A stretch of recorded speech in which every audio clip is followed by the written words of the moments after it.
Welcome back, Resource Gang. You tuning into the first episode of Sitting at the Table with the Bishop guys. I got my best friend, my chef, my brother, my business partner. He's a 3-time award-winning chef guy. I want to present to you today, Chef Kaius. What's good, man? How you doing, brother? I feel good, bro. How about yourself, man? Man, I feel pretty good, That's dog. dope. So today we sitting at the table, guys. We're going to talk about Chef Kaius and the Chef Kaius experience. Cool, man. So, Chef, let's talk about where you from. Yeah, so as you know, bro, Roll Tide from the great city of Montgomery, Alabama. Born and raised, moved to Texas about 10 years ago. But yeah, Sweet Home Alabama is the home. So, being from Alabama, brother, what type of effect did it have on you growing up, Man. versus coming out to Texas? Yeah, bro. So Alabama has a huge role with the style of cooking that I do. I like to say that I do a style of Texas Southern elevated cuisine. What we do is we like to do stuff that feels familiar, like grandma's cooking, but just kind of take it to the next level. And obviously my style comes from home. Being from the South, we grew up having food the center of all activities, church gatherings, band practice, cousins coming over for the summer. Like, food was just the essential part of each of those elements. And just knowing the importance of food and seeing how it gathers people, brings people together, is the reason behind the style. And just bringing it out here and making a business out of it, it has definitely helped cultivate the Chef Kai's experience to what it is today. So let me ask you this: when you growing up as a kid, was you in the kitchen? Oh yeah, bro. Learning the recipes Yes. with mama, grandmama? Oh, yeah, dad too, man. Brothers, everybody cooked. Except my oldest brother, man. He would try to cook eggs in a microwave type of situation. So we learned what not to do from him, you know. But yeah, everybody cooked, man. Everybody cooked. So how many siblings you got? So I got two older brothers, and then my dad being a pastor, we adopt doggone everybody. So I got 3 younger adopted siblings, and then just a bunch of god brothers and sisters and stuff like that, but 2 biological brothers. So where you fall in between the 2? I'm the youngest. Oh man. Yeah. You the baby. I'm the baby, man. So was you in the kitchen licking the spoon? I was whipping the spoon, man. My brothers was hard, man. My middle brother, he was probably the best cook growing up, and he knew that.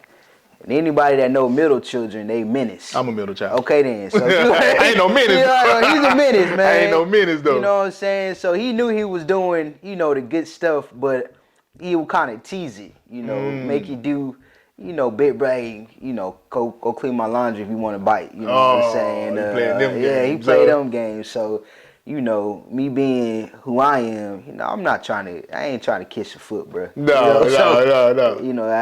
I'm seeing what you're doing, so I start picking up on certain techniques and things like that, and just then it kind of became a competition as we got older, man. But definitely the whole family got down, bro. So it's funny you say that because I remember, because I sit like I'm the 3rd child. Yeah. And the brother that's above me, man, we used to always love them grilled cheese sandwiches. Oh right? yeah, man. And I used to be like, hey man, fix me a grilled cheese sandwich. You know how the older brother is. He get to talking all crazy. Yeah. He'll fix it, but his don't look as good. Yours don't look as good as his. Oh look. yeah, all the time, bro. So growing up, I realized, like, all right, if I want my grilled cheese to be my grilled cheese, let me see what he's doing and seeing how I can finesse it. So, exactly. Funny story, man. First time I did a grilled cheese, bro. Grilled cheese is very simple. All Yeah, you do is put butter, bread, cheese, another layer of bread, right? Yeah. Guess what I did, bro? What you do, bro? I put the cheese in before I put the bread on there, dog. I thought you about to say you put a ketchup in it. No, man. No. We all know I love that ketchup, dog. Yeah, But man. nah, man, I put the cheese in the skillet first, man. Okay. So I'm sitting there looking at this cheese, like, what's cheese going get all. on? Yeah, man, I couldn't figure it out. And I said, wait a minute. This ain't right. Then he come down the hall like, stupid, you weren't supposed to do it like that. You know what I'm saying? So that was a lesson learned for me on how to cook a grilled cheese. You know what I'm saying? So I realized, all right, let's do it. Butter, bread, cheese, bread. You know what I'm saying? I'll tell you what, though, man, because some people can actually do it like that, actually. So I think it was a non-stick skillet, maybe. Yeah. So even if you have some type of fat or oil on the pan and you get that cheese on there, and you just the trick is to not let it cook too much. Oh, yeah. Because some of my sandwiches, I'll put the cheese in first. Because, you know, sometimes the cheese has a hard time melting within the sandwich. So if you just let that thing sit just for a little bit, get that bread on it, the cheese will stick to the bread, and you get you a nice skillet. And this is just for the, you know, people wondering. And give it a shelf tip right quick. Give him a shelf tip right quick. Just give him a little shelf tip. Can that be done? So you probably was years ahead of your time, bro, honestly. Man, because that is a trick to do. Well, the skillet went ahead of the time. So I need to catch up to the moment. Yeah, man. So growing up as a child, man, what was that like? Being from you, all right. First of all, let me tell y'all this. I'm an Alabama native too. You know what I'm saying? But I'm from Greensboro, so I'm west of Montgomery. So we both from Alabama, but you know it's different because he grew up in the city. I'm from the country. You know what I'm saying? So let's talk about what it was like growing up as a kid, man. Man, throughout my your high school childhood years. Honestly, bro, let me ask you this. Yeah. Did you know you was gonna be Chef Kai, or was you just Kaius? So when I was growing up, music was my first love. So I was the drummer for the church. Okay. I was in marching band, jazz band, even rock band. I had a rock band in high school called Zooplankton. And I thought coming out of high school, I was going to be a beach bum. I was going to move to Hawaii with my dog and a good car. Baywatch type yeah, stuff, bro. Get me a little Volkswagen van, bro, and just like live life, bro. So that was my idea of life. But obviously, you know, Hawaii is one of the most expensive states in the United States. So you don't need more than a dream. And then from there, I went to college at Huntington College, which is like a private Methodist college. Before I did that, one of my high school best friends, one of his best friends, dad was this rich guy. Right. So we go over his house, we just kicking it. He just trying to chop it up with us. Hey, so what are y'all plans after high school? And I told him my dream. And he was like, oh, cool, you want to be a starving musician. I was like, starving musician, okay. Yeah, he was like, yeah, let's see how that work out for you. He was like, this is what you do. You go to school, go be an accountant, and then the rest of the 6 years or the 6 months out the year, you do whatever you want to do. So that's what I thought I was going to do. I went to school for accounting and decided that school ain't for me, bro. And so, but I guess back to the original question though, man. Growing up in Alabama, I loved it, but I also always felt like misunderstood. Like, I felt a little different from everybody, man. I felt like this place is home, but I feel like my dreams and things that I want to do and things like that, I don't think that it's meant for me to be in this place. My dad was a pastor, so like I said, we grew up with a bunch of kids around, a lot of church outings, things like that. My mom is a professor, so, you know, they was always around, but my mom always taught us, you know, mama may have, papa may have, but God bless the child that has their own. And so she would tell us, you know, if you're hungry, go figure out what you're going to cook. You know, doing laundry at an early age, making sure, you know, we take care of business, handle business. Just certain philosophies that we grew up with really helped me to be the person that I am today. But yeah, growing up in Alabama was cool, man. I appreciate it, especially moving into a different city where I'm pretty sure you see it too. Sometimes the people that we may run into from different areas has, you know, different thoughts and different philosophies and things like that, true. Man. That's very true. And I'm grateful for my upbringing because, you know, I like my ideology based off of that. But it was a cool time, bro, growing up. It really was. Okay, cool. Yeah, I agree, man. Coming from a small country town to the bigger city and to be able to, you know, bring what you learned and what you was taught, and then you meet somebody else that kind of give you a different idea and a different perspective. It's always like, you know, it's different. It make you think more. You know what I'm saying? It make you use your brain. Be like, dang, I never thought about it like that. So, no, I totally agree with you on that. So, what was the driving factor to make you move? My dad saw that my ambitions were a little bit bigger than Alabama. And not to say that nobody in Alabama is ambitious, just the route that I needed to go. He thought that moving to Texas would be a good idea. You know, there was an opportunity presented to the family to come out and help out my uncle and his wife. And pretty much, you know, just kind of take care of things for him, and they'll, you know, offer room and board, stuff like that. So my dad was like, hey, man, it's your chance to get out. You've been wanting to get out. So as soon as that door opened, man, I flew through it. And I gotta say too, bro, my initial move to Texas was not always the most positive. I came out here and I was party, party, party, man. You know, It's a new city. it's a new city, You a new bruh. face. You know Yes, what I'm man. saying? And I was eating that up. Yeah. I ate it up to my detriment. So So moving to Texas was your first move? that was my first move. Yeah. So it's Yeah. like, yeah, it was a big culture shock to me Oh, too. bro, huge culture Yeah, shock, man. But definitely a big culture shock. I ate it up. When did you move to San Antonio? I moved in 2014. Okay. So Yeah. kind of similar situation, man. Yeah. Fresh out of college, I Yep. went to school to be a welder. Got everything I needed from that, and I had a guy at a union say, "Hey, man, we'll send you." You know, he was very just enthused about how I work, my work ethic. And he was like, "Man, look, we'll send you anywhere you want to go in the world, right? Mm-hmm. Anywhere you want to go, that's a union. I'll send you." And he like, "But the work gonna be between Texas and Louisiana." And I thought about it, and I said, "Well, I ain't got no family that I know of in Louisiana, but I know I got an uncle that live in San Antonio, Yeah. you know."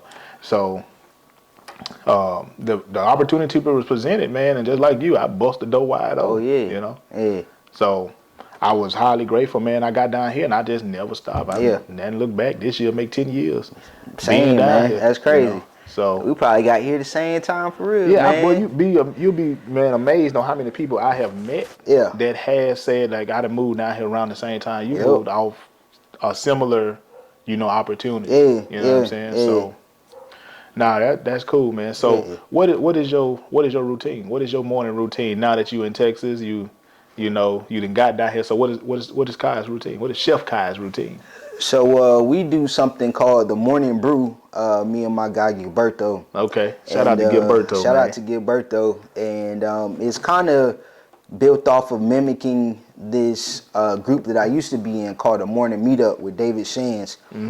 He's based out of Atlanta, and what they do is every morning, Monday through Friday, they'll get up reading a book. They'll give each other feedback on the book. They'll talk about some goals for the day, goals for the week, to build up that accountability, some type of educational piece to pretty much kickstart the day. And so me understanding, like I've read like several self-help books and things like that, and those things really help contribute to me being able to do what I do today. And just so being out of that group and still wanting to stick to that type of routine, that's what we'll do. We'll go work out, meet up in the car, go live on Instagram or something like that. Right now we're reading Unreasonable Hospitality by Will Guidara. And pretty much the book is just telling you how much you should be unreasonably hospitable, especially in a service industry base. And so just going out your way for the clients, making sure they're having a memorable time. Not even just for that, going out your way for the team. And so, right now we got what I call the dream team, man. My current team right now is awesome. Shout out to all of them. But just even, with business is not just about you. It's not just about the client. It's about the people that are working for you. Right. They deserve just as much of an experience as the people that y'all going into the homes for. So that's kind of been my thing lately right now is what can I do to make this cool for my team. Right, and it don't really feel like, okay, I'm your boss, you this, Yeah, you that. yeah, yeah. Okay. Like what is going to make them proud to be here and want to go into this client's house and give them all they got. You know what I'm saying? So that's the culture that we're building, and I believe that starts with me, man. Every single day with the choices that I make, the things that I do on a day-to-day basis, is a big contributing factor to all of that, man. So let me ask you this. yeah. What was the turning point from saying, I don't want to work a regular job? I heard you say you was going to school to be an accountant. You Yeah. wanted to be in a band. You wanted to do. So what was the turning point from saying, okay, I just don't want to work for somebody. I want to be my own boss. I Yeah. want to be an entrepreneur. I want to own my own business. What was the turning point? So What put you in that mindset? entrepreneurship is in my family's blood, man. First and foremost, my dad had a car lot before, he went into pastoring. When I was in high school or junior high school, I was the candy man selling candy bars and Capri Suns and stuff like that, man. Yeah, I did So, the same thing, yeah, bro. man, I always liked the hustle.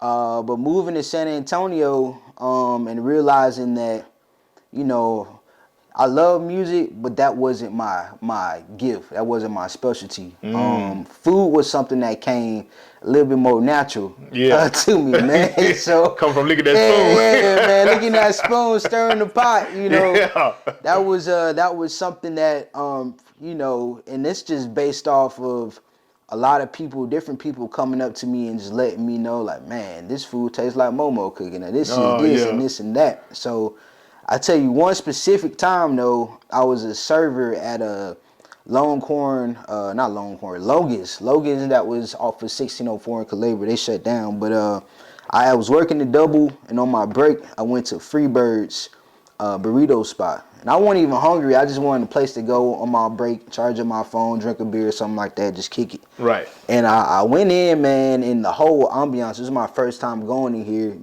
The whole ambiance just took me, man. All the graffiti, the paint, the music, the workers were happy for somebody walking in, and super excited. So I ended up getting a burrito, and I wasn't even hungry. I ate the burrito, man, and that whole experience was life-changing to me. And that day it wasn't the best day for me. It was kind of one of those, like, man, what am I doing with my life? What's going on? So much of this and that. It was a negative type of day, but going in there really changed my whole perspective. And I realized, like, man, that's what I want to be able to do for people. I want people to eat my food or be in my presence, be in my ambiance, and just be like, wow, this is life changing. Like, I feel like I'm inspired, And so it's crazy, because ever since then, man, I've been able to inspire so many other chefs and other people in the industry. And not even just on purpose, just a lot of people would tell you, like, man, you have no idea how much of an influence you've been on me. And I always say, man, be inspired, but go inspire somebody else. And that's been my motto, man. But yeah, bro, it was free birds. There have been other situations where people have, like, redirected my path or helped me get on the path a little bit better, man. But just, after so many times, you just realize, like, okay, this is what I'm meant to do, man. So it's been an awesome journey. So let me ask you this: Yeah. do you have a mentor? Do you have somebody you look up to? Did you have somebody you was kind of talking to, saying, "Hey, man, man, I'm thinking about doing this." A lot of time before we make a decision, we got Yeah. to consult with somebody. You Yeah. know what I'm saying? Right. It's like, man, I'm really thinking about doing this. Yeah. What you think? Did you have somebody that you talked to like that? Did you got a mentor? You Man, know? my pops, bro. Okay. So Shout out to Pops shout then. out to Pops, man. I call him for any and every situation, and I've reached out to several different people, and maybe they're just busy or whatnot. I do have people that I look up to in this industry, especially in San Antonio. They've been very helpful, but in terms of, like, somebody I can call and just get advice from any time of day or whatever, man, is my dad 1,000%, bro. Yeah, yeah. Yeah, Nah, you know yeah, what? And that's good, man, because like you just said, your dad have experience yeah, with being a business owner. right, Not only yeah, that, but he's your parent, so he has a lot of experience just on life in general. yeah, You and know. me, he knows me. Exactly. You Yeah, know what I'm saying? yeah, He's gonna tell you exactly what you don't want to hear, right, but you need to hear it, versus exactly. telling you what you want to hear and you don't need to hear it. Yeah, You know what I'm saying? yeah, Versus having a yes man in your life. So, nah, that's good, man. I would say when I got started, of course, everybody know I drive trucks, yeah, right? yeah, And I started talking to my brother first. yeah, I was talking to cause my mom and dad, they didn't have no idea of, driving trucks. right, Of right. course, my mom, I'm her baby, so I'm not the baby child, but I'm her baby. So she's like, I don't know if I want you to be in that big old thing like that. It's Yeah, dangerous moms, going, man. you know what I'm saying? Yeah, And I had an uncle tell me, he said, man, you can do it, but, you got to, think about your health, right. and it'll probably wear and tear on your tailbone. Yeah, So, because you sit down so long. yeah, But my dad was another one that have always been supportive, And it's always good having that, the advice coming from your parent, because you get to see, how excited they is for you. You know what I'm oh saying? yeah, And man. and that push, the extra motivation, they might call and check and say, hey, have you done this yet? Have you done Yeah. that yet? So, man, that is always a plus when it come down to that. So, from being an accountant to being a chef, Yeah. did you go to school to be a chef? Oh man, self-taught, bruh. So Look in the camera and tell them folks what you did. self-taught, man. The school of hard knocks, or YouTube University, as they say. But yeah, man, just like I said, food just was kind of always around, and just working in restaurants. I did work in several restaurants, probably about 8 years of working in restaurants in San Antonio. But even as a server, I wasn't even in the kitchen Right. during that time. But what I was picking up on was plating. That's kind of like my bag right there. I really love the presentation of stuff. That's kind of my artistry. Going back to being a musician at heart, I'm just an artist. So just kind of understanding different positions, different colors, different pairings and whatnot. That's what I was learning while I was in the restaurant, while also learning how to talk to people, how to make people feel like they're welcome, and things like that. So and then you make more money as a server than you do as a chef. But Is that right? yeah, in the restaurant industry, man, servers probably average about $30 to $50 an hour, as opposed to working in the kitchen where you can make 8 to 15, walking in there. So that wasn't gonna work out. So that's why another reason why I stuck with serving. But working doubles and then coming home and making me, a tomahawk steak, loaded with crab and bordelaise sauce, or whatever type of sauce I wanted to do, some risotto, some asparagus. So I'm cooking like I'm seen in a restaurant while serving there. I'll come home and make this my lesson, my class. So that's how we made that work out, bro. But yeah, self-taught, man. Hey, that's amazing. Let me get a little of this because now we finna get into the nitty gritty. Yeah, let's what get we need to talk let's about get here. into it, bro. Yeah, we're gonna get into the nitty gritty of what we talking And, about. and let them know, Bishop, that we're drinking. Yeah, this is Gatorade, guys. I don't do alcohol. I am non-alcoholic. I can't take it. It's just not for me. When I was in my younger days, I tried it, Yeah. but this ain't for me right now. So we drinking Gatorade. Normally Amen. I'll be drinking sparkling Welch's juice, but I forgot it. So Yeah. Cheers to that, bro. For the kids. So let's get to the nitty gritty of this thing. Now that you've made your mind up that, all right, a chef is what I want to be, Yeah. how did it kickstart? So now let's talk about from the transition Yeah. from the restaurant Right. to saying, all right, I'm in my own kitchen now. It's on me. Cool, man. That's a great question. And I'll always say the beginning of my doing this is what made all the difference. And what I did was I first off started off doing pop-ups. So actually before Explain to the then, people what pop-up is. so pop-ups is, you might go to a bar, you might go to some type of business that they might, just want somebody to come up and show food. You ever see people just on the side of the road with tents, Yeah. cooking, making tamales? Or we're in Texas, so that's kind of a big thing. That's considered a pop-up. Just you literally Tacos in popping general. up. Yeah, man, you just popping up with a tent, your own whole situation, and just serving food, selling food or whatever. Before that though, I was actually doing meal preps.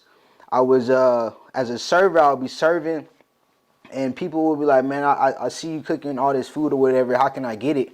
I got you on meal prep. So that was kind of just my first thing, getting people to taste the food.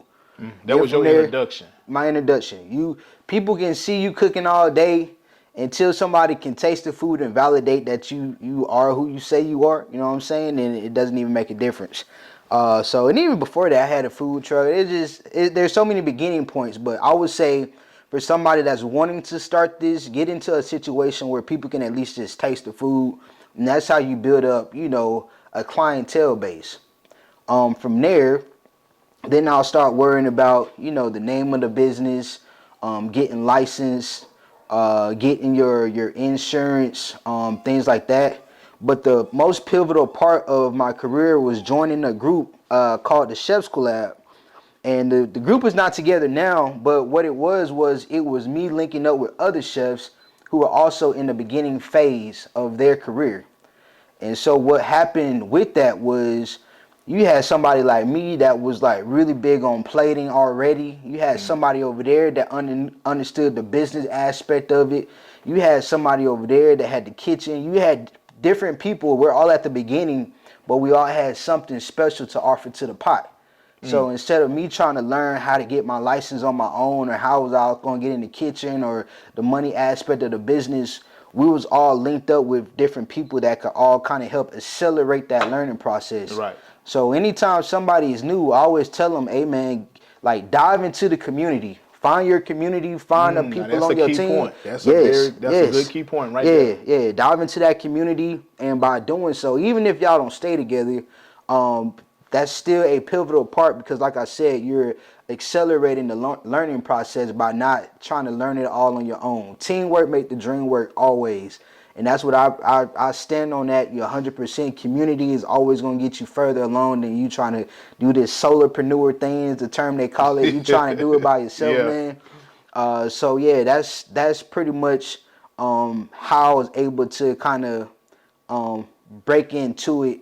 And people think that it happened fast. This is my 4th year in business right now, but this is accumulated probably like 10 years of trying to figure stuff out, that brought me to this 4 years of actual business. But if I can tell you that, I'm cutting your 10 years by, 8 at least, something like that. So it's really important to be around people that kind of know what they're doing already. That's the biggest thing, bro. No, that's good, man. And you said something that was another thing that was very key is, my mom used to tell me this one thing growing up. She said, you can't live in this world alone. Yeah. You need somebody. Yeah. For all the people that think that you don't need nobody, you need somebody that's gonna help and guide you. If you breaking into a new business, he just said it plain as day. Dive into the community. Dive in with people that's already in the business, because somebody always got something that they can contribute and help you get to the next step. It's just like what he was saying just now. You was big on plating. Mm-hmm. Somebody else probably was weak in that area. Yep.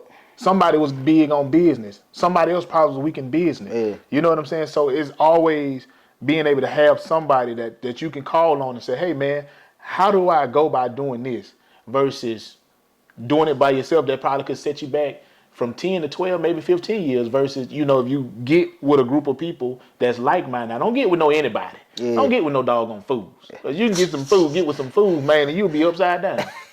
So that is a very good key point on what you said. So let me ask you this. All right, now you done kind of got established with the pop-ups, right? So doing... You was doing meal prep, and now what was the next step from meal prepping? What was the next step, saying, all right, people are starting to kind of catch on to me, they catching on to the flavor, they catching on to the food. So what was your next step from that? So honestly, I hated meal preps. So from there, it was just figuring out, how can I make this fun for me?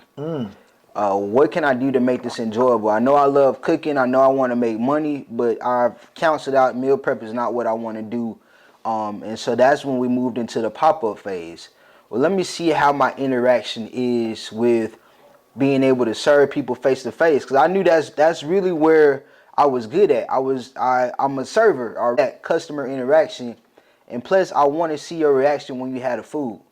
I realized that meal preps wasn't my thing, because I don't get to see you enjoy it. You go home and I don't know what your experience is like. You know what I'm saying? Yeah, because somebody don't like it. You gonna know right there. Exactly. Either they gonna stop eating it, or they gonna give you that face, or they gonna be like, no, I don't know about, in a nice way, like, no, I don't know about that. Exactly. You know what I'm saying? Yeah, and move on to the next day. I'm definitely an instant gratification type of person in that sense. So I'm living off the moment of you taking that first bite and just being like, damn, okay, this is the move.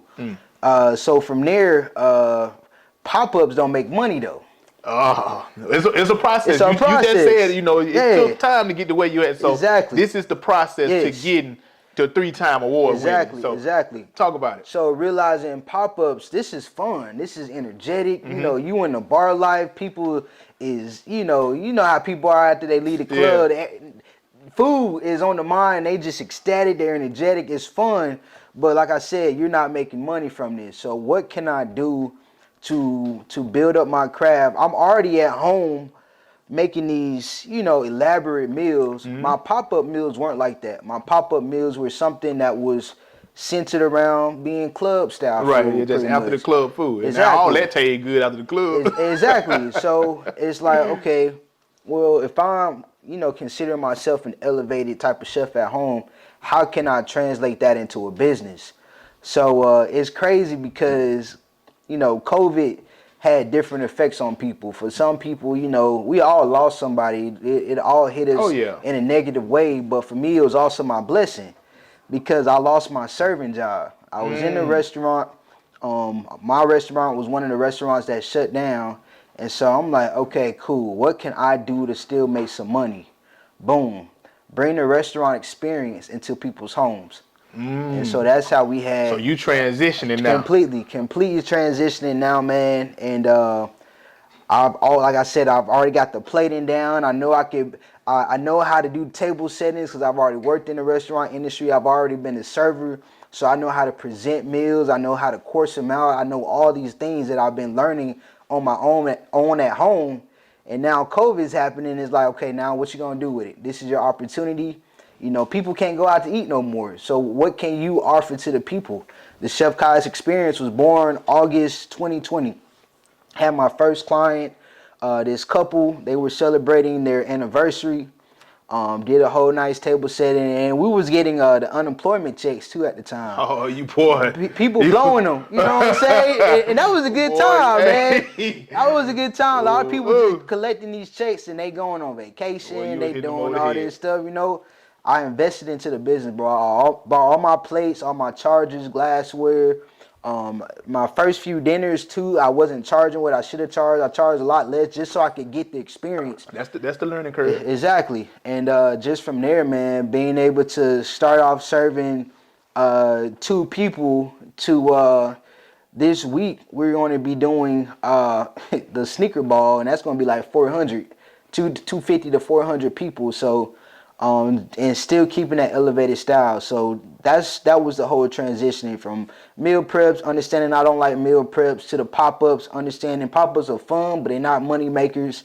Then going into a better style that could actually be lucrative to the business. Doing this kind of, like I said, elevated kind of spin on fine dining. There are levels to fine dining. We're not considering ourselves like Michelin star, super gastronomy type of elevated or all this crazy, molecular gastronomy it's stuff. like fine dining with that southern twist. Exactly, man. We want something that's still welcoming. We're not trying to, and I'm not even knocking that. I still enjoy stuff like that, but I understand what my skill set is making a connection with the food. I want people to eat the food and just they feel it. Like you might never have had gumbo or whatever before, duck fat root gumbo, Boy, or how we do it. That duck fat, man, I ain't never had duck fat, period. But that gumbo, man, is pressure. And that's how we got these 2 trophies of the Men Who Cook competition with our duck fat root gumbo. And a lot of people like that. What it was, the Ronald McDonald? Yeah, the Ronald McDonald Foundation, man. We was there on that. Yeah. So let's talk a little bit about your because evidently, you do a little bit of you cater to whatever is needed. Yeah. So let's talk about the private catering. Yeah. And I'm gonna start off with this. I met brother here. Was it 2000? I think it was 2020 or 2021. It was 21 when Mercedes graduated.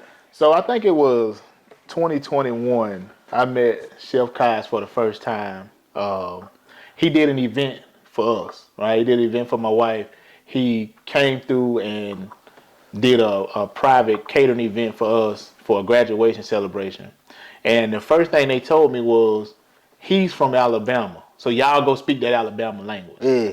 And off the rip, his energy, I can tell his passion, even from the firm handshake, that this brother was special. And I ain't just saying that because he's my friend, but I'm saying that because you real recognize real, as they say. And from the first bite to the last bite, I knew then that whatever that I have, he was gonna be my chef. And from that day to this one, he's still my chef. He didn't just do that, but he's done my baby shower. He's done. We had a 90th birthday party. He's done the grandparent stuff. So we choose him any day over anybody, and it don't matter what he say his price is. We gonna pay it because we know what we getting, and we know that it's gonna be, it's like he said, it's an experience with the X, not an Yeah. E, but with an Yeah. X. It's an experience, so we know what we get. Yeah. So let's talk about that, man. Yeah, Let's man. talk about you doing these. Like, what was one of your favorite in-house? I'm coming. I'm finna cater to you. I'm finna, because I know you do a lot of stuff. Yeah. I watch everything. I repost a lot of stuff. I know you do stuff for Valentine's, wedding, any kind of event, man. So if you can think of, give me your best three. Bro, Now, before I tell you this, yeah, now I want you to give me your best three, but I yeah. want you to give me your worst three. All right, we'll do both, man. The worst ones I'm gonna have to really sit on, honestly, Now man. you ain't But got to I'll say tell who it you, was, but you I don't. just. It's just because we don't really have bad experience, man. Oh man, I But like that. we'll get into that too, because I want to talk about that. But I was thinking about this on the way. I picked up some tacos this morning. I knew we was doing an interview, and I was just thinking, man, how much of a blessing our relationship has been. Oh man. Because I fell in love with y'all's entire family the same way y'all fell in love with me, bro. It was the first event, and so to kind of give y'all a backstory. First off, Tammy and OG Cliff, man, they hit me up to tell me that their daughter's getting ready to graduate with her master's degree. Right. And they're going to throw her a graduation. This is during COVID where there's no graduation. Nothing. But they said, man, our baby worked hard. We want to still give her the celebration that she deserves. So already I'm like, oh, that's beautiful. That's touching. Okay, cool. Well, what's y'all budget? Well, we looking for something along this line. I said, okay, well, I typically charge this, but I'm willing to work with y'all, is what I said. They said, no. If this is what you're gonna charge is your full rate. Like, don't cut yourself short. Let's stop right there. Yeah. Everybody, if you're an entrepreneur, this is your business, right? And if a person charges you, whatever he says rate is, or her rate is, pay it. Right? Yeah. Pay it, because you're gonna get the quality for that service. And not only that, but he has a family.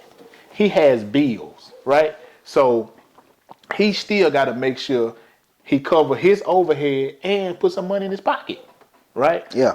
If he say he gonna charge me anything, once again, like I said, not just because he's my friend, but because whatever he say he gonna charge me, I'm gonna pay that. I'm not gonna say, hey man, I want a discount. Because you can't go to Walmart and say you want a discount. You can't go to HEB. You can't go to Kroger's. You can't say, well, I want a discount because I come here all the time. They're gonna look at you and laugh you right out the door. Yeah. So if somebody giving you a service, we gotta stop looking for deals, because when you start looking for these deals, you ain't gonna get what you want. I say that wholeheartedly. My camera guy that's on the camera right now, whatever he tell me his price was, I'm not in the negotiating business because I know his service. So if he would have told me it was more than what I wanted to spend, I'm going to spend it because I know the quality. So I just wanted to put that out there. Whatever these people asking for, and you know they do a good job, pay them. Go ahead, my brother. And I mean, somebody that practice what they preach, so can definitely vouch for that. But yeah, like I said, that was one of the first, because I'm still new. I think this is the first year, my first and a half. So I don't even have a crazy clientele base, but they still scouted me out and they told me like, hey, if this is what you're going to charge, cool, this is what you're going to charge. And then I get there, I set up the food, I see all of these people coming from all around the world to this beautiful, y'all had a nice house, I think it was overlooking the lake or something. It was a ranch. Yeah, man, just beautiful place, man. Tammy did her thing with the decorations. I just saw how above and beyond y'all was going to really show Mercedes how much y'all wanted to celebrate her accomplishments, man. Even seeing the best friends come in, they had a whole mock ceremony. It was like black excellence at its finest, bro. But it was just, you could just feel how genuine the love was from the family. And then Granny came up to me like I was her grandson from the Hey jump. And man, me so, too. Day one, bro. Day yeah, one. man. So their grandma just opened me with open arms and just nothing but love, bro. And that was just the beginning. And that's kind of been the relationship ever since. And so, that's a big part of it.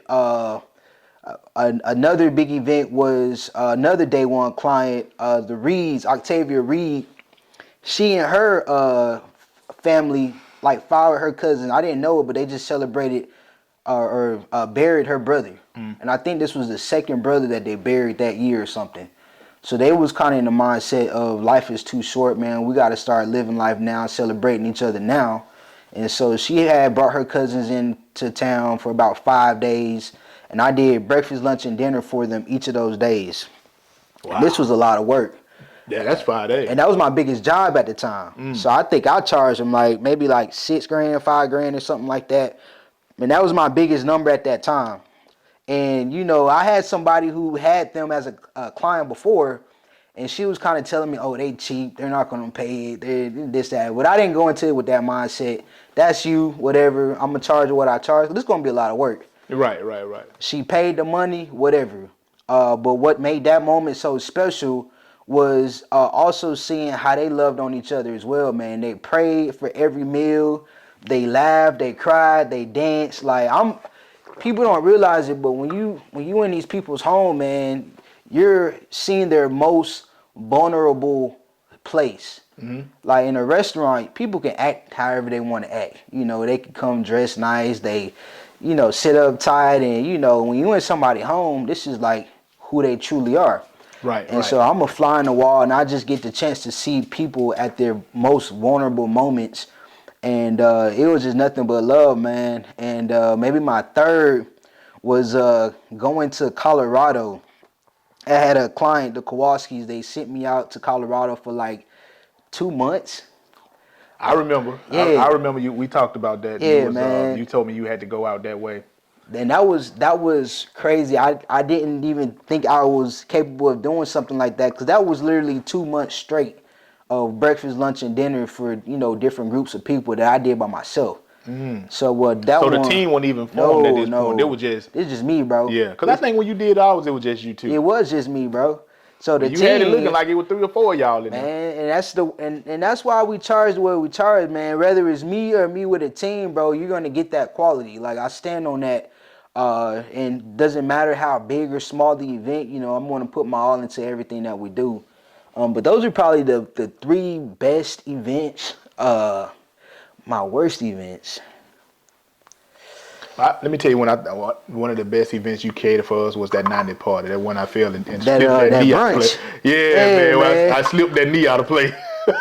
Bro, we need to get that video clip in there, man. You need to let the people. I don't know if I want the people to see that, bro. You need to let the people see the bishop on these. Hey, bro, they might not be ready for that, dog. Yeah, man, that was good though, man. That was real. That was a real fun time, man. That was awesome, bro. Yeah, and your cousin, man, she just couldn't stop laughing, bro. Dog. She couldn't stop laughing to save her life. And I hated I missed it, because she was right there for her, bro. I just heard people busting out laughing, bro. Dog, it was. Man, I was killing it, bro. Yeah. I was showing them youngsters, man, how to get down. You and got I messed down, around bro. and got down. You got down, get man. Back up. So you did you showed them right.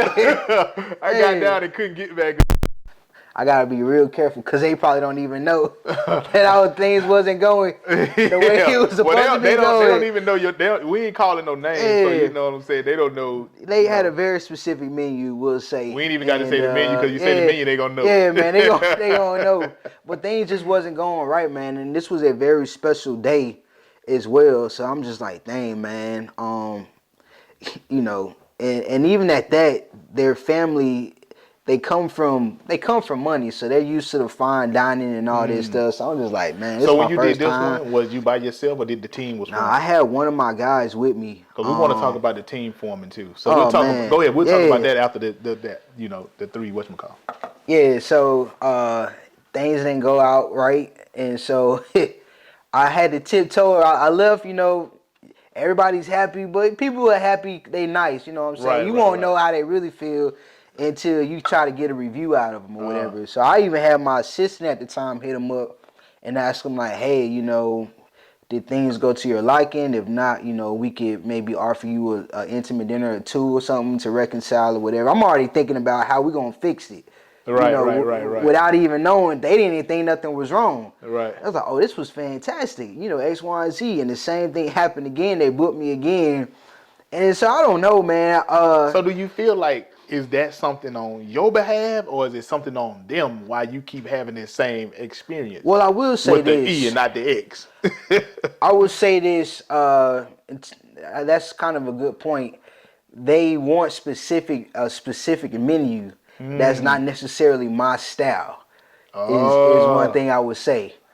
So I am kind of whenever I do stuff for them, I'm kind of going outside of, and I can do different types of food. Like that's not the problem. But I will say if you're going to somebody for a specific service, let them give you that specific service. If you want something else, you know, get it from somebody that specializes in something like that. But you know, like I said, we specialize in elevated Texas Southern cuisine. You know, that's kind of where we're going. They kind of want it a little bit more dainty, like, you know, maybe like some California type style. You know, elevated. I don't know, but back to the point, man. because They already loved it. every chef, they are versatile, I would believe, but I don't think they are versatile to every given country, every given, like culture. Right. You know what I'm saying? Yeah. Because I think it's a difference from, we cooking tacos versus somebody who's Hispanic that's been cooking it Oh yeah. since day one. Yeah, for Or if sure, you man. cooking pasta versus somebody who's Italian Yeah. that grew up on that. Yeah. And it's the same way vice versa because we can fry chicken like no other Yeah. versus somebody that's Italian or maybe Hispanic or, Exactly. you know what I'm saying? Yeah. Chinese food, same. Right. So, Yeah. So great point to that, man. And so that's kind of how I felt. Like, you know, you got me doing something a little bit outside of my element. But once again, man, they already booking me for the third event. So, you know, you always gonna be your worst critic. You know what you're capable of doing and what you want to bring to the table. And so that's just kind of where I'm at. Like, I knew that I could have done a better job both times. And at this point, I don't know if it's just in my head, you know, it's kind of like a mental game at this point, but uh, they loved it. So, you know, if you like it, I love it. But we definitely still aim to give everybody the best experience. And so it just so happened the X, not the E. I'm about to say, man, my worst days is better than some people's best Yeah, days. right. So you know that kind of speaks to the work that we put into it. You know, we know that we're slipping, but other people can't feel it. So that's how we move, bro. I think but that do make sense Yeah, because if you in a profession, you know what I'm saying, a profession of what you're doing, you pretty much know you can feel when you feel like something is off. yeah, And the next person might feel like, man, this was great. yeah, As being a trainer, right? Because I train people yeah. how to drive trucks, Mm-hmm. right? So once you get your CDL, I am the next face you see. I'm the one that's going to teach you how to back up. I'm Yeah, the one who's going to teach you how to go in there, talk, get your paperwork, how to present yourself, the whole, you know what I'm saying, X, Y, and Z. And from being a business owner and being a trainer, a person of service, sometimes I feel like, dang, man, I don't feel like I did my best. But at the same time, the person that's on the receiving end, mm-hmm. they felt like, man, this was great. Exactly. Versus hearing from other people, Yeah, right? Because, like you just said, everybody is different, you know what I'm saying? yeah, So everybody's style and learning and grasping things, it's just different from yours, exactly. right? So a couple times I feel like, man, I don't know if I did my best. Yeah, And it be all in my head, yeah, but then when it come down to, because once you leave me, you have to go and test out, which mm-hmm. means you got to go and show the people what you learned. You got to be able to perform. If they say, hey, I want you to do it in a 45, which means back this trailer up in a 45-degree angle, hit the dock. And they call me up and say, hey, I passed. That's what's up, man. You know what I'm saying? Yeah, Because now, not only did they pass, but they got the job. yeah, So I can get where you coming from when you yeah. just feel like, dang, man, this wasn't my best. Right. And it's not that you didn't give it your best, but sometimes we can be in our head Yeah, and we can psych ourselves out. yeah, And the person on the receiving end was like, hey, man, this was amazing. yeah. But as they always say, the proof is always in the pudding. Proof is in the pudding, man. And just like you said, man, it's not that we didn't try our best. We just came up short that time. Right. And so I got a saying right now is Kobe didn't win a championship every time he went for a championship, but he played for a championship every time he played. So every time he stepped on the court, you know, everybody knew that he was giving his all to the game.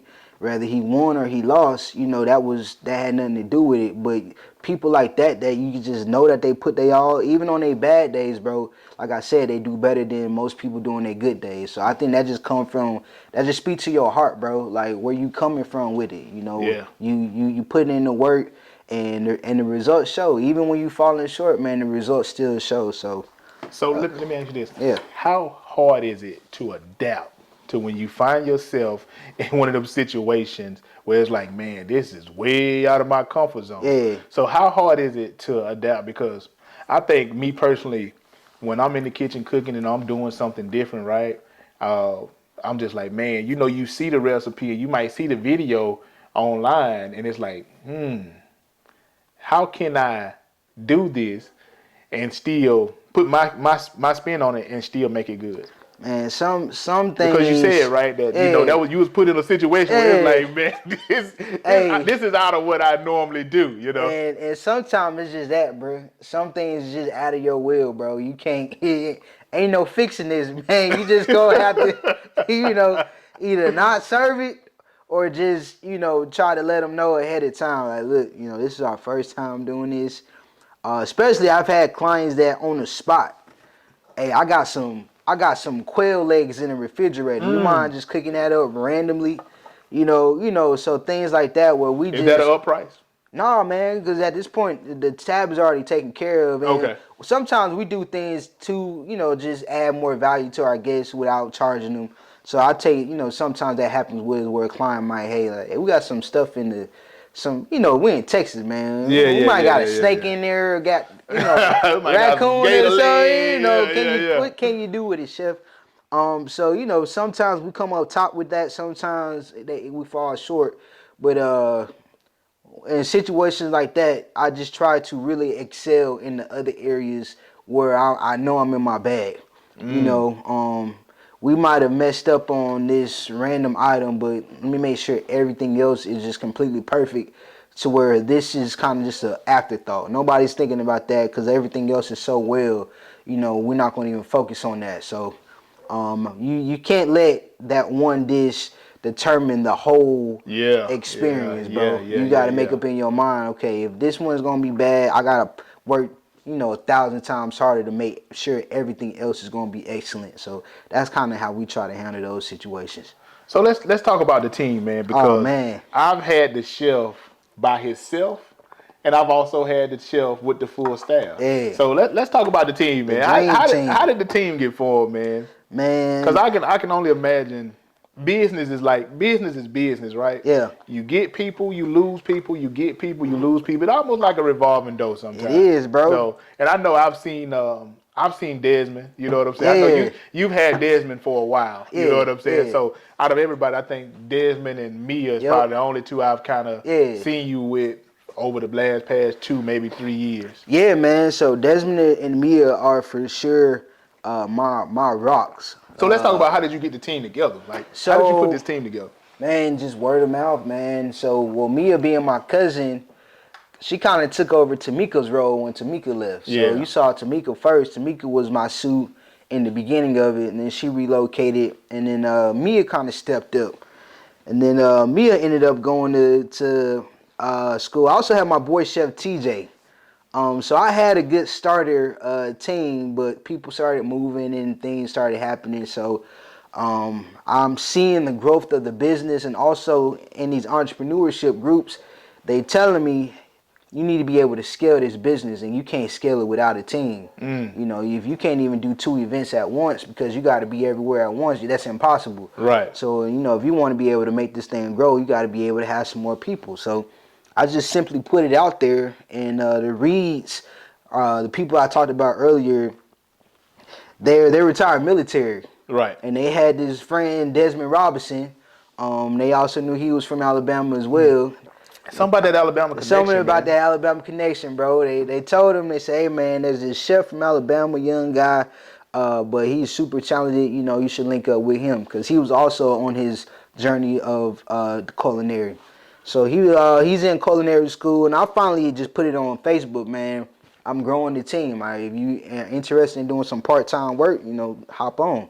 So he hit me up, and mind you, Desmond, he didn't have a picture on Facebook. He just had the Alabama logo. So I didn't even know how he looked, man. Right. And so one day I got invited to the Art Institute to meet up with this person. She does web design. We were there having lunch, and an emergency happened where I had to pick up and go. But on my way out the door, I heard Kaius, like, Real deep yeah, voice, man, yeah. like God was calling my name. I'm just like, wait, what's going on, man? I see this big old dude, and I'm looking up, like, what's up? Like, man, it's Desmond Robinson from Facebook. I'm like, oh, bro, you big, man. Like, I wasn't expecting all of this. It was like, yeah, man. I was like, cool, bro, good meeting you and all this. And after that, once again, made the post about needing some people on the team, and he signed up. And Desmond has been a really big part of our team. He's super passionate about cooking, but what I see his real talent is just talking to people, man.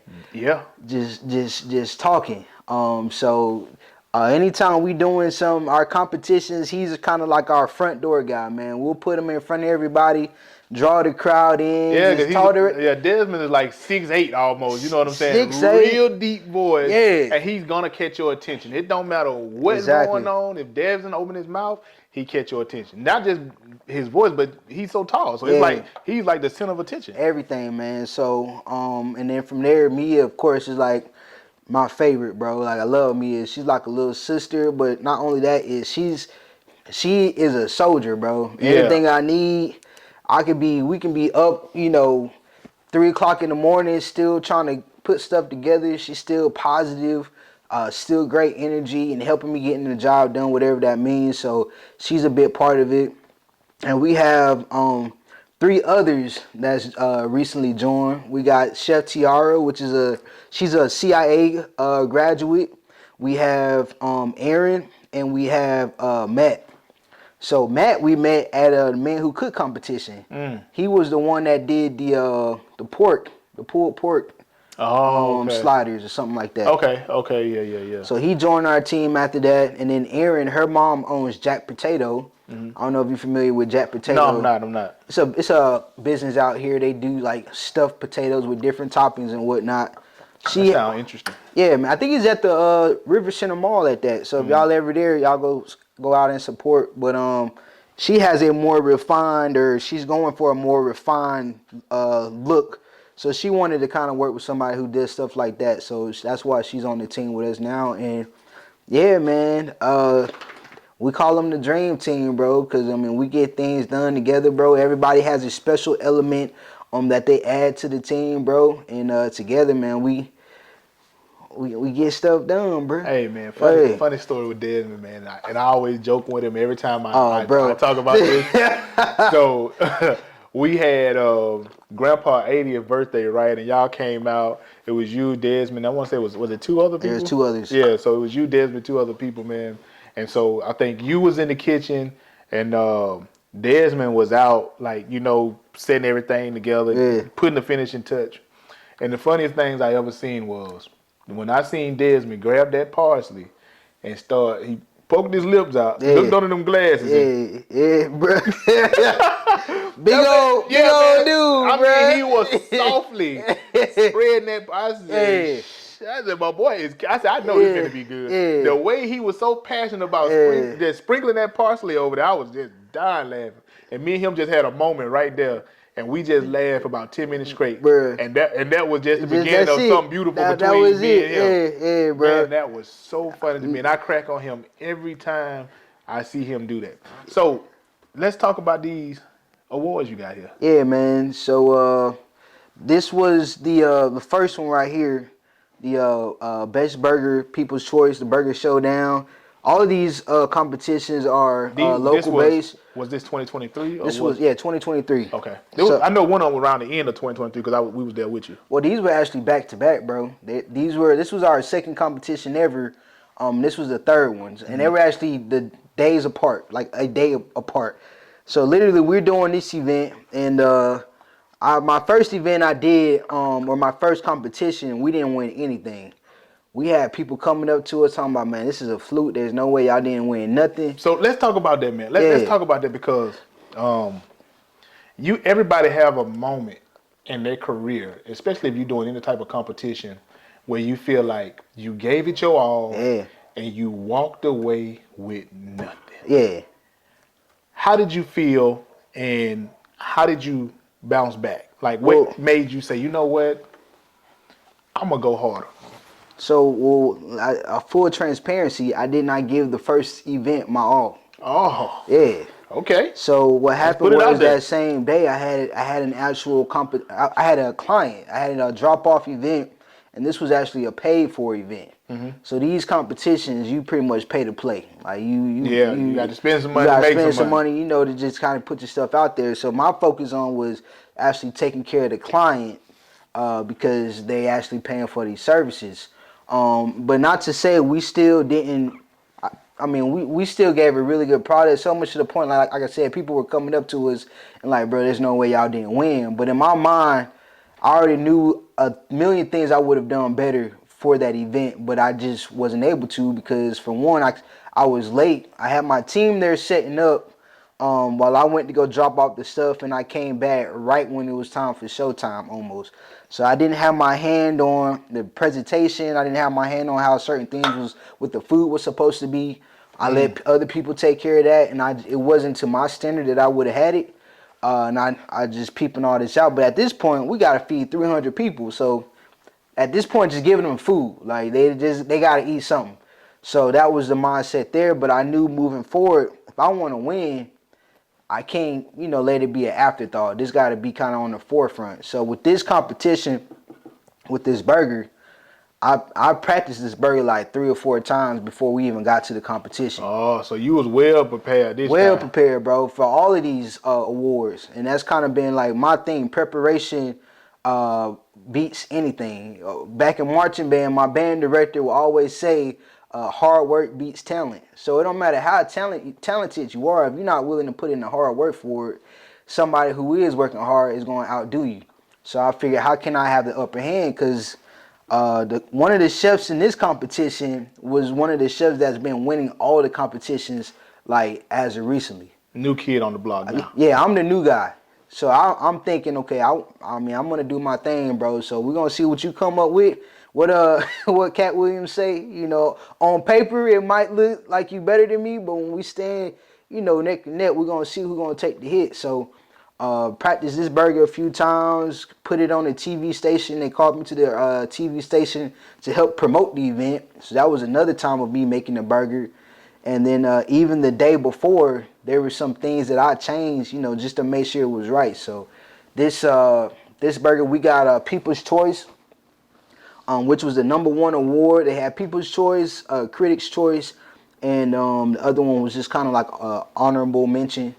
So we took the People's Choice, which was pretty much the #1 for that one. So the people chose you. Yeah, the people chose me, bro. Yeah, that's what's up. Yeah. The people chose it. Now with this one, Critics' Choice, this one for me felt more special because with the Men Who Cook competition, this was a fundraiser. Right. For So McDonald, right? yeah, so people are paying for their votes for this one.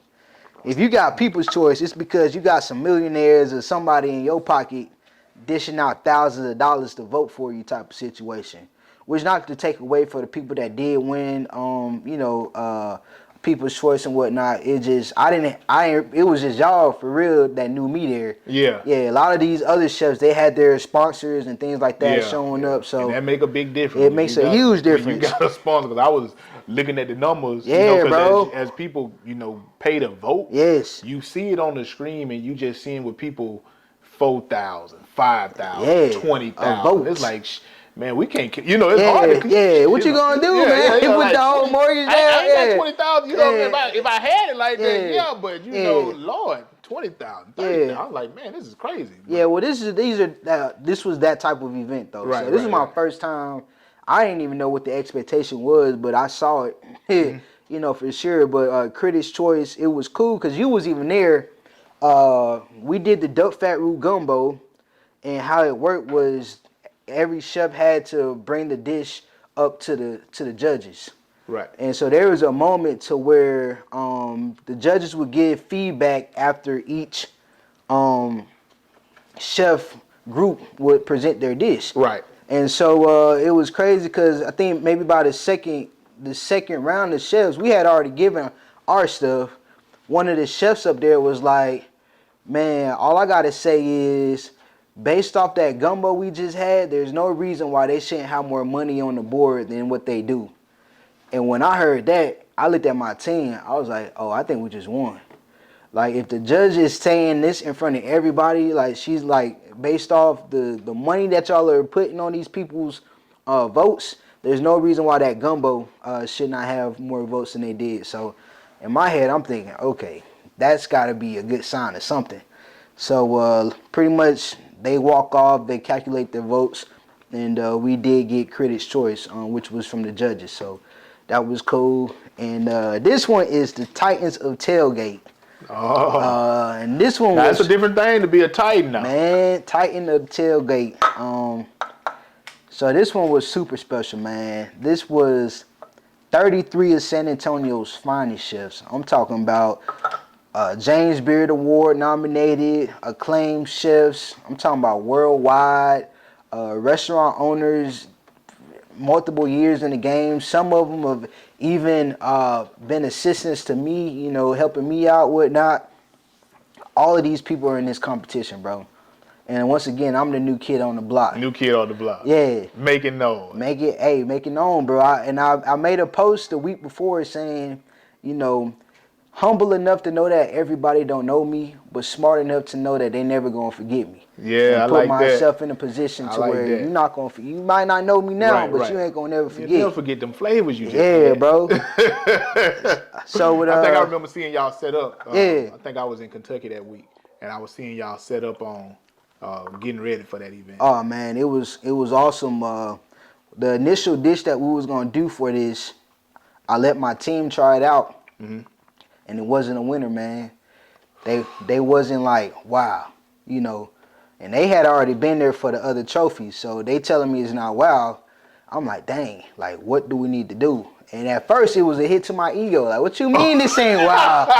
Like what you mean this ain't good, bro? Yeah. You just knew, like Yeah. hey, that was a humbling experience. It was though, humbling, right? bro. Cause you just like, I noticed a hit. I've been doing this. We've been doing Yeah. this. We've been winning these awards. Yeah. We've been doing these events at everybody's house. But for your team, the people that you trust and you Yes. know that's gonna keep it 1,000, Yes. tell you that ain't it. Oh, this is a good sandwich, chef, but this ain't the one. That ain't it. It's a good sandwich. Yeah, this is good, but it this ain't wow. This And ain't the so, Titans, man. You bro, know, you swimming with the fishes with that exactly, sandwich, man. exactly. And that was all I needed to hear, bro. So we went right into the lab the same day.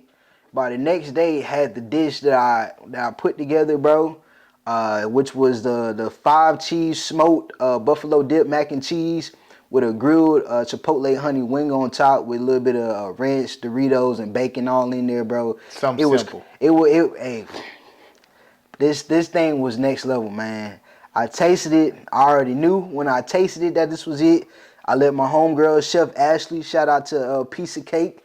I let her try it out. Reach out to her too, man. Oh yeah, you gotta get her on the show for sure, bro. Man. No, I am, bro. Yeah, she doing some stuff over there at Coca-Cola, man. Oh yeah, yes, yeah. So let her try it out.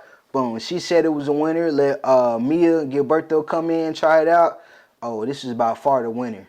So, you know, once again, preparation. You know, these were dishes that I just up and decided to make. You know, now we were intentionally planning to win all these awards, bro. The first one, we just here, right? If we win, we win. If not, whatever. But after that moment, I realized I didn't want to come into these events and not leave with nothing. So just being intentional moving forward, been able to get the next 3 awards after that, bro. So that's how we did it, All man. right, so let me ask you this before we wrap it up. What's preparation like? What is it like to get in the lab and say, all right, I got to feed 60 people. This person is having a grand event. All right, what's the preparation? Because So you of course you know, like, especially if it's a new client yeah, and you know, like, all right, it's so much to do because I want them to call me again. yeah, Right? So and along with preparation, let me ask you this. Your menu. yeah. Do you ask the client what they want, or do you just say, "Hey, this is my meat menu, this is my vegetable menu, this is my sandwich menu, Yeah. so on and so forth"? Yeah, so first, we have both options available. We have a guided menu on our website for people who don't want to have to think, or they don't want me to freestyle it. Right. We pretty much get away with that a lot with our new clients because they never had us before to begin with. But somebody like y'all or my other clients that are returning, I always offer, let me just do something special for you because you've had us a few times. You've Right. had all of this stuff for the most part. Let me give you something, fresh and inviting. And that's a part of the preparation, understanding that, one size don't fit all. We need to give something that's going to be catered specifically to what you want, to your needs for whatever the occasion is. So it's just the first thought is, let's figure out what you're celebrating. Okay, cool. This is your birthday. What are some of the dishes that you like? What are some things that you would like to see on this menu? Okay, you really like seafood. Cool. You like, was it pasta? Like, deep diving into what they want. Is there anything that you don't like? You don't eat pork? Okay, cool. We'll make a mental note of that. Do y'all need bartenders? Do you need a photographer? Do y'all need decorations? Like, just really like diving deep into what the client's needs are, and then based off that, we can figure out how we could best fit into their world. The experience is about catering to you. Hmm. So we just can't give everybody the same experience because everybody's not going to need the same experience. They're not going to all want the same experience. So we make sure that we're able to kind of actively listen to our clients' needs and being able to configure our business based off that. And that's our preparation, man. And then even from there, bro, uh, yesterday was our first time doing it, but now even as a team, I mean, we're preparing weeks, sometimes months in advance, figuring out different designs, different plating techniques, different things that we could do to make it an elevated experience. But as far as my team goes, we have a note to where they know, where the event's going to be, the time, the Hmm. dress code, the expectations, client notes based off, if this is a returning client, if this is a new client, why are we here, things like that. And the day of the event, we have started incorporating what we call a pre-shift. So now that we're here, this is the expectation of the team, and then we pray together. We join hands. We just give thanks and gratitude for having this opportunity. We pray that everything goes good, and then we just go into the events now and just kill it, bro. So preparation can sometimes, depending on what the event is, it can take months, weeks, days. I mean, there's always going to be some form of preparation. And then the day of, man, just getting ahead in the game, getting in that headspace, bro, of knowing that this is an honor for us, bro. I'm Hmm. literally living my dreams, man. I'm not stressed about nothing. I don't have the answer to go to work with somebody, fussing at me or whatever, Yeah, bro. yeah, My yeah. clients are amazing, things like that. So I just want to always, even when things are hard, because we do have hard moments, man, God, just thank you for allowing me to even be here. Like, even having this client to see enough of us, because you know we're not cheap, bro. No, no, So no, no, not by no means. yeah, so just knowing that people see our value and they're willing to help keep our lights on, a roof over our head, bro, and feed our team. So things like that we can't take for granted. So always just staying in gratitude, always trying to learn something new that we could add to help elevate the experience. And yeah, man, that's how we do it, bro. So let's talk a little bit about the business aspect because I want to talk about this a little bit for all those who's looking to be an entrepreneur or own your own business. You need to understand the ins and out about how the money works. So let's talk about far as the finance part of it. Like, have you made a lot? Yes. Have you lost a lot? Oh yeah. I won't say I've lost a lot. I've invested a lot. So people that are looking to be a private chef, the reason why this is a great business to be in is because your overhead is whatever you make your overhead to be. Like you set the price to where the client is essentially paying for the groceries, they're paying for the laborers. It's not like you have to really pay for, uh, a building or things like that, Right. stuff like that. Your overhead is very low. So what you do with your profit is really is what's going to separate you from the other people. There are a lot of people making money from what they're doing, and they still doing the same thing they was doing 4 years ago. They have not refreshed their style. They have not done anything that's innovative or anything like that. And I feel like for me, that's kind of hard to grow a business. Like you have to be able to grow with the client, grow with the trends and things like that. So I haven't lost a lot. I've invested a lot into, getting nicer things, building my team, things like that. So that's how we've been able to use the money, man. But it's a great business to be in, bro. So what would you say have been your hardest challenge? Uh, Because let me just put it like this. Because I own my own truck, right? I own my yeah, own trucking company, whole 9 yards. And one of the biggest challenges is the maintenance. yeah, And not saying that I don't keep up with the maintenance on the truck, but it's the stuff that you don't see that happen, yeah, and being able to say, okay, it has happened. What can I do to stay on top of keeping up with what's going on without it hurting me too much, right? yeah, For as the management part of it. yeah. So my question is, what would you say that would be your biggest challenge? So that's actually a Because great sometimes we can point. get relaxed too. We Yeah, can get relaxed and be like, nah, I won't worry about it. I just deal with it later. And then when later come, now the problem is bigger than what you thought it was. that's a great point, man. And so with our business, we eat when they eating, pretty much. If ain't nobody eating, the clients ain't eating. we ain't eating, bro. So if you going through those months of no business, just because that's just how the economy is right now. Nobody's booking anything, especially if you're a higher end service. What can you do to stay relevant and still be bringing money in? So that's actually something that I am working on. Me and my girl are trying to figure out how we can also help use our business to leverage each other. She's a photographer, so we both trying to get into the wedding space. We both have clients that could probably use each other's services. So the networking is what we try to do for that. And also figuring out other streams of income, man. Right now, I'm trying to learn this day trading stuff. To be completely transparent with I you, think we got somebody for that. yeah. My guy right here, the camera guy. I be checking him out. Okay, He be yeah. moving along pretty good with All it. right, And I do crypto, so yeah, yeah. I indulge in cryptocurrency. So I got some crypto right now. Right now, I'm listening to this dude named Aristotle. Been listening to Chris Cole, EYL, Earn Your Leisure. There's a lot of people in our community that are advocating for other streams of income, and they're teaching you in a way to where we understand it.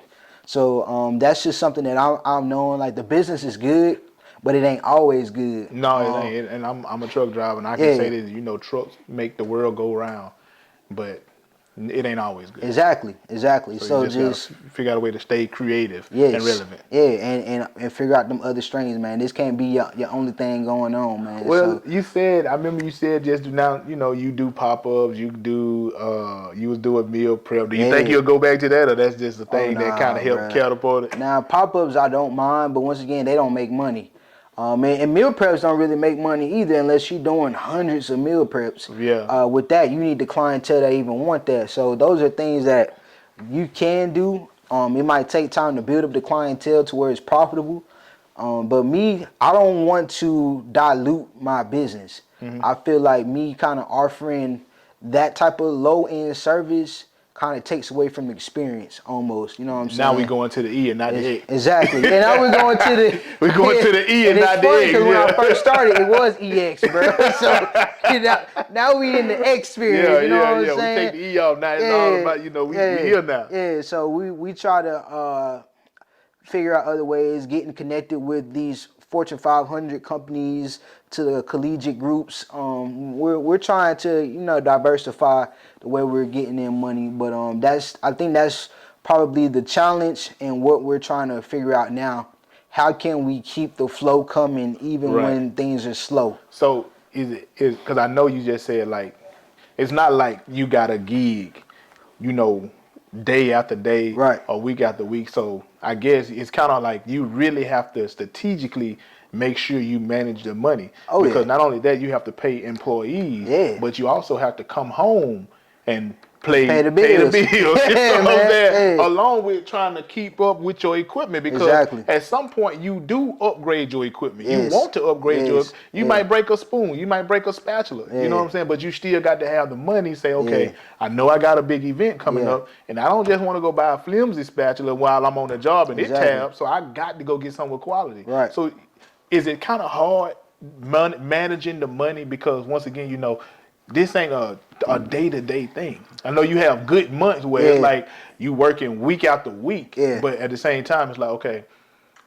I still got to be able to your money managing. I guess Yeah. them accounting skills. And we didn't graduate with that one, man. So, But the accounting skills got to kick in some way, somehow. So that would you says a say that's a lot. kind of like a challenge, It man? is a challenge, bro. And I think too with I don't know how you grew up, but we didn't grow up learning about financial responsibilities, Same things way. like that. So these We are was type always taught to save, not shown how to save. Like, exactly. Just save. We don't know what we're saving for. We don't know how we're doing it. Just save your money.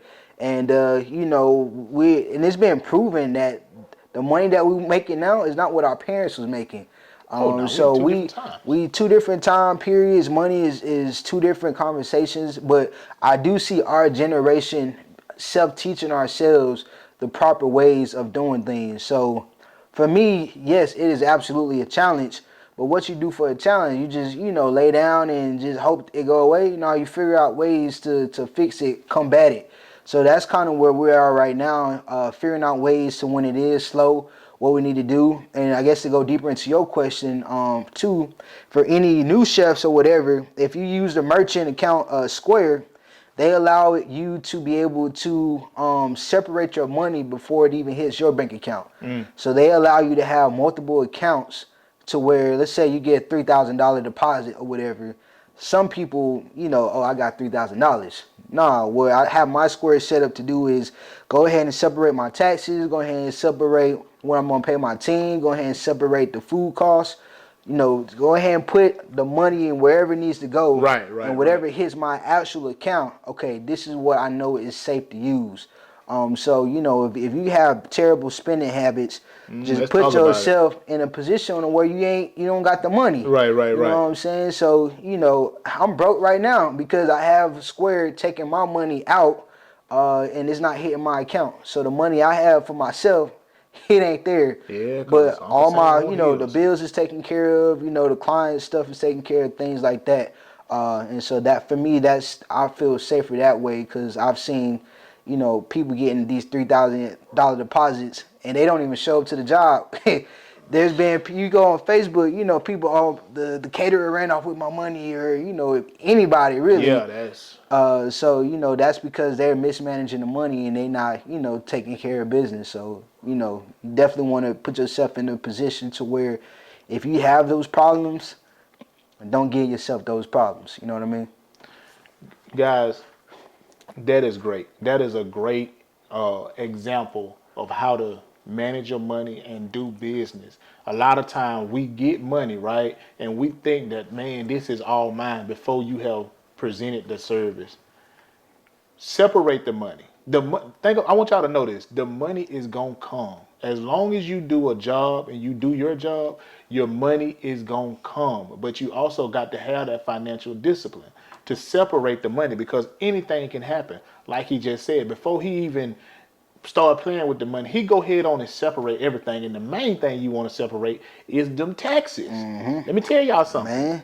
If you're thinking about becoming a business owner, I would strongly advise Yeah. that you get an understanding on how to pay your taxes. Because Uncle Sam, believe it or not, he'll come and get you. And I'll be the first one to tell y'all that I have had tax issue. And I'm still fighting some tax stuff with my lawyers right now. Because when I first got in the game of being a business owner and an entrepreneur, I didn't have nobody to teach me about 1099 and W-2. If you get a W-2, the tax is taken out for you. But if you're a 1099, you got to take your own taxes out. Yep. So recently, up to a couple years ago, I had to hire an accountant. Not just an accountant, but I hired a whole team that will take my money out. Once I get paid, they take care of the taxes, and then everything else come to me. I got other accounts for maintenance on my trucks and all that other stuff. But look, in order to make some money, guys, it is a true and proven saying, you gotta spend some money. I know a lot of time we figure we can do it ourselves, but you know what doing it ourselves got me? A $3,000 penalty, because I'm thinking that I can do it myself. This is easy. Don't get me wrong. And for the ones that can do it yourself, hey, look, I take my hat off to you. It ain't no hating, it ain't no shade. But for the rest of us that don't know how to do it ourselves and don't understand all the logistics of doing your taxes and this, that, and the third, look, that same money you was gonna spend on them Jordans, that same money you was gonna spend eating out 3-4 times a week, look, invest the money. You will get a return on your investment because somebody is gonna make sure that you are good. So that is a good analogy. I like that you said that, because a lot of times people don't understand. You know, man. and I'll be the first one to say I was that person. Same, bro. 10 years ago. Yeah. That didn't understand. Yeah. But I got it now. Yeah. I got it now. When you start getting them I'm finna seize your IRS, bank account. yeah. It's real. Yeah, it is so real. if you're gonna be a business owner and being your own entrepreneur, it ain't for everybody. Being an entrepreneur or being a business ain't for everybody. But for those it is. I heard my man said he read books. You gotta study the game. My boy said you gotta study the game, and you gotta have somebody that you can call and say, hey man, how do I do this? How do I do that? Because it will help you in the long run in being successful. All right, man. I want to touch a little bit about this because you said it. I'm just gonna go with it. So how is it being in a relationship and you the chef? Because I'm the chef in my house. You gonna ask the girl right on the couch? Yeah, we got you on the spotlight Hey, because man. she's somewhere very close by. Hey. So let's see. How is it, man? Let's talk Man. about it a little bit. How is the relationship of being the chef in the house? And You know. because she would be I would say she would be your biggest critic because of course yes. she's the one that's with Man. you when the doors are closed and the lights are off. It's just you and her. You know, you get a 24/7 critic, man. You know, if it's good, you know it's good, and if it's not, you know it's not. So it keeps you honest. It keps you on your toes, Right, man. because she gonna tell you whether you want to hear it or not. Yeah, she was one of the ones that tell me this sandwich ain't it. So it has its benefits, man, and she also has a eye for creativity and presentation and things like that. So, you know, if I'm going with a certain look, she'll let me know. And she's this a ain't the look. photographer, She's so- a photographer. So another visual type of eye, type of craft. So, you know, she'll, once again, she does a lot of help with me trying to figure out designs, and whenever I'm trying to do a menu design or something for the client, she's giving me the thumbs up or the thumbs down. So it has a lot of pros, man. I will say there's a lot of benefits. Hey, when I do her interview, I can't wait to ask her how is it. And I want to be right there too, man. You know, to have a man as a chef. I can tell you what it is like for her, man. It's great. the kids, man, it's so funny now because when we first started dating, you know, they can eat anything, bro. Yeah. Like now they got their eggs, they ain't got to eat no more. Yeah, bro. And we'll go to a restaurant and they're just critiquing everything, bro. Oh, this is not good. You could do a better job. The youngest, anytime we go to a restaurant, oh, this is an award-winning chef, by the way. Let's make it known. Yeah, let's put it out there. Yeah. Like, he just trying to get our drink orders, kiddo. Yeah. Like, we gotta tell him all that. Like, no, let's make it known. He's just so you know, this is award-winning chef. So y'all come out and half-stepping. Yeah. We gonna let you know. So it's kids it's are cool, so man. honest. They so honest. It's something that I'm getting used to, bro. Cause I'm like, dang, did you have to say that right now? Like, so, but it's cool, bro. It's definitely a unique experience for me, man. Yeah. Is that the E or the X? It's the X. It's the experience, bro. That's It's cool, awesome. It's man. awesome, man. Hey, that's cool, man. And we finna get ready to close out.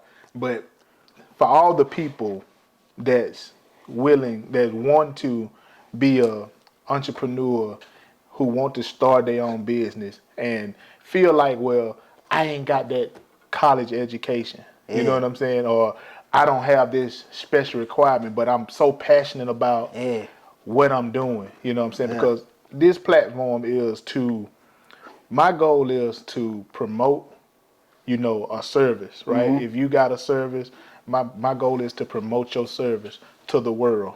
You know what I'm saying? And but not just that, but to encourage everybody who watch my videos on this platform that, hey, you don't have to be a millionaire. You don't have to be an A+ scholar.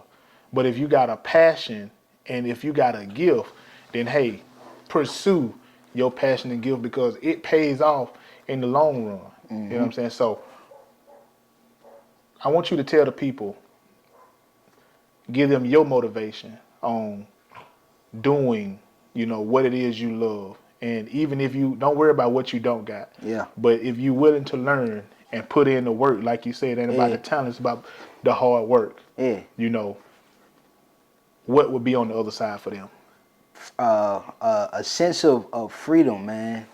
You know, we know how it is to have somebody breathing down your neck. You know, you feel like you can't ever please the boss, the clients, or the customers. They all, agitated and coming to you with their problems like you did something to them. It's just it's different, man. And you get what you put in. So, I don't want to make it seem like this is all rainbows and sunshines because it's not. But I feel like with my energy, I attract the people that I am. So with that being said, my clients are awesome. I have an amazing experience, and that's you have the same capability, but it goes into you figuring out who you are as a person. And I also want to say, man, like this ain't for everybody. If you can't have the attitude to want to service people, especially in this industry or any type of service, your goal is to take care of somebody else. And if you're not in that mind space, then this ain't even for you. But if that's something that you can do and you're willing to do it, regardless of if you got the formal education or the degrees and papers, I'm a witness. I'm a witness that it doesn't take all that. If you just work hard, you stay the course, you become a student. Even if you don't go to school, you still have to do the certain type of education yourself to be able to better yourself, especially in a competitive industry. If you're willing to do all that work, man, you could definitely be a full-time entrepreneur yourself. But once again, the education doesn't stop. Even where I'm at right now, I'm still figuring out ways to better ourselves, ways to bring in more money, ways to build a team. So be in the mind space of always trying to get better. Don't come in here and get comfortable. Come in here open-minded, willing to mentor other people, willing to take on other people, because you become a better performer when you become a better teacher. The more I teach, the better I become at performing. So just come in with an open mind, and man, the sky's the limit, bro. The doors are wide open for you. You just gotta walk through it. So what's next for the chef, man? If we get in a restaurant, or we finna start teaching Man, we courses? about to start teaching, bro. Okay. Yeah, and people always ask me if I want a restaurant. I don't want a restaurant, but if it's in the course, if it's in the path, it's in the path, but it's not the goal. Oh. I want to actually teach people how to do what I did without school education. There's a lot of, we're in the time period where everybody's a chef right now. Pretty much, so Right. everybody's cooking. If there's somebody that wants to do that and make money from it, I want to be able to show them the business part of it and just kind of build my reach from that. So that'll be the goal. Cookbooks, patented seasonings. You We got also house got seasoning. merch and stuff like that. Okay. Yeah, I, house seasoning, as well as what we call it. So just building the business. Scaling it a little bit better. And my team, I have people on my team that want to do their own version of their experience. So the goal would be to get Chef Desmond his own experience, Chef right. Tierra his or her own experience. So that's kind of how we figure that we can spread our reach. But pretty much building my mentorship. My mom's a teacher, my dad's a pastor. and passion is pretty much teaching. You know what I'm Right. saying? So I feel like it's in my bloodline to be able to teach people in some form or way. So I think that's going to be my end goal, is just showing the people how to do this, while I be the beach bum in Hawaii with my guitar and my dog, man. Because that's still a goal right there, Yeah, bro. yeah, Yeah. yeah, yeah. Hey, that's cool, man. I'm glad you took the time out to sit down and do the first interview. I didn't want to do it with nobody else. You know what Hey, I'm I'm saying? honored, And bro. I didn't want to do it with nobody else. Yeah. And if something happened, if you wasn't available, then I had my camera guy because he do amazing stuff too. Yeah. But I'm really glad, man, that you took the time out to service us, come through when we needed all these years. You know what I'm saying? Yeah. 3-time chef, winning chef. You Yeah. got all the awards. You building your way to the clientele. You will be this Saturday at the what? Power Factory is doing the Black Mamba sneaker ball at Frost Bank downtown. The Hexagon building, it's a beautiful building, man. It's going to be a beautiful 360 panoramic view of the entire city. Different vendors. It's going to also be helping to fund, I forget the young lady's name, but somebody passed away last year with a senseless murder. They're going to be using some of the funds to help aid the family, and also supporting Sam Houston's, I think, junior varsity basketball team, girls basketball team, in the spirit of Kobe, promoting women's sports. So it's a great cause. It'll be a great time for people that are looking to do something cool in the city. And once again, we'll be there as well, the Chef Kaius experience. Oh yeah, so yeah. multiple reasons to show up, man. So we hope to see y'all They there. can get the eggs and not the E. Exactly, they're gonna get the eggs, bro. That's gonna be a shirt right there, bro. Yeah, the eggs and not X the E. experience, not Yeah. not the E. Yeah. Nah, that's cool, man. So, all right, Resource Gang, we wrapping up this episode of Sitting at the Table, man. Chef Kai, tell them where they can find you at, bro. Yeah, you can find me at the chefkaiusexperience.com, at Chef Kaius on Instagram. Just literally type in Chef Kaius on Google, and I'm really not hard to find. I think I'm the only Chef Kaius out there. And thanks to Google Analytics, just put in the name, and super easy to find. That's cool, y'all. So, guys, y'all have it right here. Big shout out to my brother, man, my friend, my business partner, man. We also do, we have a networking event we do.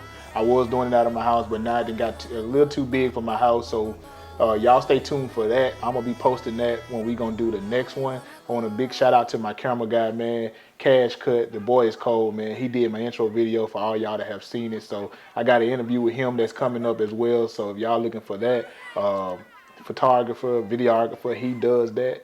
And guys, that's it. So y'all stay tuned to the next one. Appreciate you.